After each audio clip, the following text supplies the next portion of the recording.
জাতীয় উন্নয়ন সোসাইটির ব্যবস্থাপনায় বাংলাদেশ লিবারেল ইসলামী অ্যালায়েন্সের উদ্যোগে ৬ জানুয়ারি বাদ মাগরিব রাজধানীর সেগুনবাগিচার ঢাকা টেক্সাস বার হলরুমে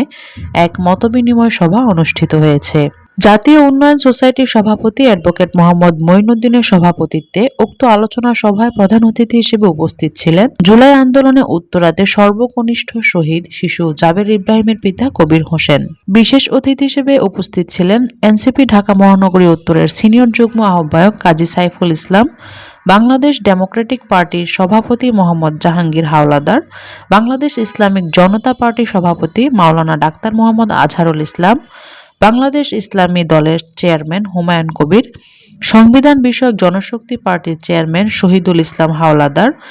আপ বাংলাদেশের কেন্দ্রীয় সংগঠক মোহাম্মদ শামীম ইউসুফ, জাতীয় উন্নয়ন সোসাইটির সাধারণ সম্পাদক শামসুদ্দিন হেলালি। এছাড়া আরও উপস্থিত ছিলেন ঢাকা টেক্সাস বার অ্যাসোসিয়েশনের নির্বাহী সদস্য মোহাম্মদ এবি সিদ্দিক, বাংলাদেশ সুপ্রিম কোর্টের আইনজীবী অ্যাডভোকেট মিজানুর রহমান, জাতীয় উন্নয়ন সোসাইটির যুগ্ম সাধারণ সম্পাদক অ্যাডভোকেট মাহবুব ফেরদৌসী, নর্দার্ন বিশ্ববিদ্যালয়ের সহযোগী অধ্যাপক মোহাম্মদ জসিমউদ্দিন, বাংলাদেশ ট্যাক্স লয়ার্স ফোরামের আহ্বায়ক মোহাম্মদ হাফিজুর রহমান, জাতীয় উন্নয়ন সোসাইটির সাংগঠনিক সম্পাদক এ.কে.এম আলমগীর সহ বিভিন্ন পর্যায়ের নেতৃবৃন্দ। মতবিনিময় সভায় বক্তারা দেশবিরোধী যে কোনো ষড়যন্ত্র, স্বাধীনতা রক্ষা ও ইসলামী মূল্যবোধ রক্ষায় ঐক্যবদ্ধভাবে কাজ করার প্রতিশ্রুতি ব্যক্ত করেন। এখানে সচেতন নাগরিক হিসেবে আমরা যেন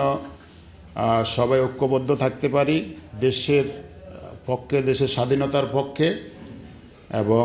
যে কোনো আগ্রাসন বিরোধী ইসলামী মূল্যবোধের ভিত্তিতে, সেই জন্য আমরা পারস্পরিক সৌহার্দ্য যোগাযোগ এগুলা থাকবে।